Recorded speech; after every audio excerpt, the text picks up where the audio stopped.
मनुष्य ने वस्त्रों को केवल शरीर ढकने का साधन समझ लिया है, परंतु वस्त्र केवल कपड़ा नहीं होते, वे तुम्हारी चेतना के आसपास का वातावरण बनाते हैं। तुम जैसा पहनते हो वैसा ही महसूस करने लगते हो, और आधुनिक दुनिया ने तुम्हें एक विचित्र भ्रम में डाल दिया है। जितना अधिक कसा हुआ उतना अधिक आकर्षक, जितना अधिक तंग उतना अधिक फैशनेबल। लेकिन कोई तुमसे यह नहीं पूछता कि उस कसाव की कीमत तुम्हारा शरीर किस तरह चुका रहा है।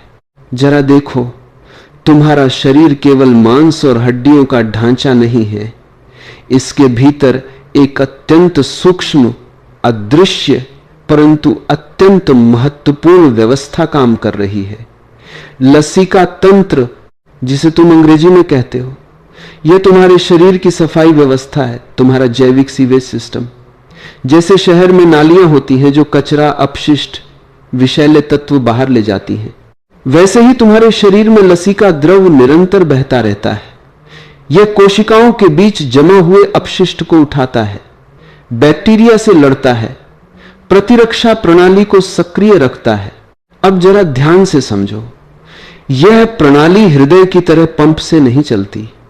रक्त के लिए हृदय है, पर लसीका के लिए कोई अलग पंप नहीं। यह तुम्हारी मांसपेशियों की हलचल, तुम्हारी श्वास, तुम्हारी प्राकृतिक गतिशीलता पर निर्भर करती है।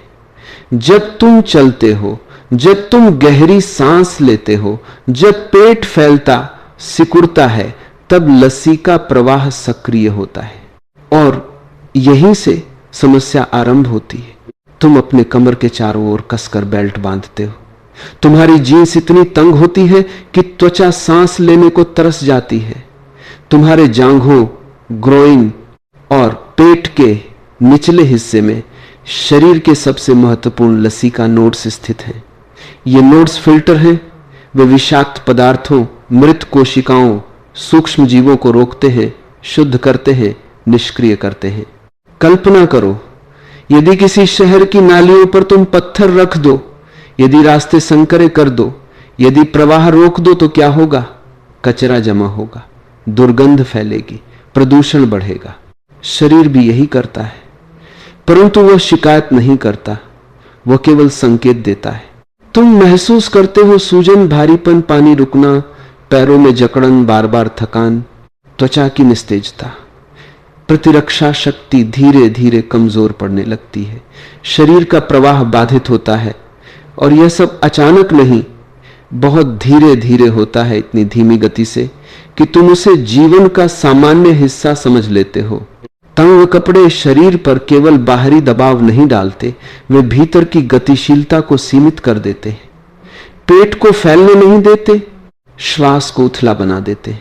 तुम गहरी सांस लेना भूल जाते हो, डायफ्राम की प्राकृतिक गति बाधित होती है। और याद रखो, श्वास केवल ऑक्सीजन लेने की क्रिया नहीं है, यह शरीर के आंतरिक द्रवों की लय को संचालित करने वाली शक्ति है। प्रकृति ने शरीर को विस्तार के लिए बनाया है, संकुचन के लिए नहीं। तुम जब सहज होते हो, शरीर खुलता है, जब कसते हो, शरीर सिकुड़ता है, और सिकुड़न ऊर्जा को रोक देती है। पुराने भारत को देखो, वहां वस्त्र केवल संस्कृति नहीं थे, वे शरीर विज्ञान की गहरी समझ का परिणाम थे। धोती, कुर्ता, साड़ी, लूज पायजामा, सब में एक बात सामान्य थी, कमर पर ढीलापन, नाड़ा, कोई कठोर बेल्ट नहीं, कोई स्थायी कसाव नहीं, पेट को सांस लेने की स्वतंत्रता, त्वचा को गतिशीलता, शरीर को प्रवाह। नाड़ा एक अद्भुत बुद्धिमत्ता है, उसे तुम जितना चाहो ढीला रख सकते हो। शरीर बदलता है, श्वास बदलती है, मुद्रा बदलती है, वस्त्र उसके साथ चल पड़ते हैं। कोई संघर्ष नहीं, कोई दबाव नहीं। आधुनिक वस्त्रों में समस्या कपड़े की नहीं, दृष्टिकोण की है। तुमने शरीर को सजाने की वस्तु बना दिया है, समझने की नहीं। तुम सौंदर्य को कसाव से जोड़ बैठे हो, परंतु सच्चा सौंदर्य सहजता में है।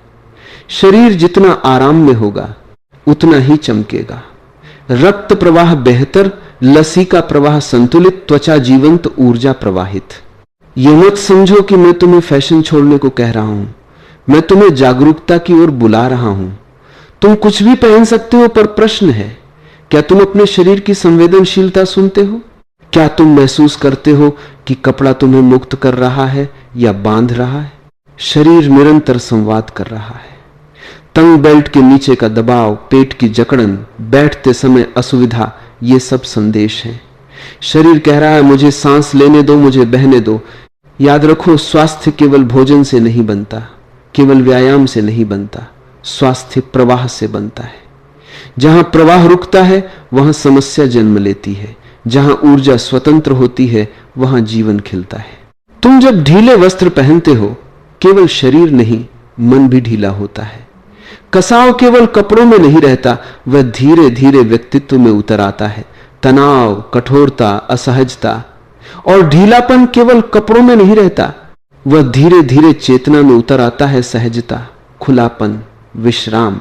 छोटी सी बात है पर गहरी है। अगली बार जब तुम वस्त्र चुनो, दर्पण से पहले शरीर से पूछो, फैशन से पहले संवेदना को सुनो, कसाव से पहले प्रवाह को याद करो। क्योंकि शरीर कोई मशीन नहीं है जिसे तुम कसकर नियंत्रित कर सको। यह एक जीवंत नदी है, उसे बहना चाहिए, फैलना चाहिए, सांस लेना चाहिए। और शायद वास्तविक सौंदर्य वहीं जन्म लेता है जहां शरीर स्वतंत्र होता है।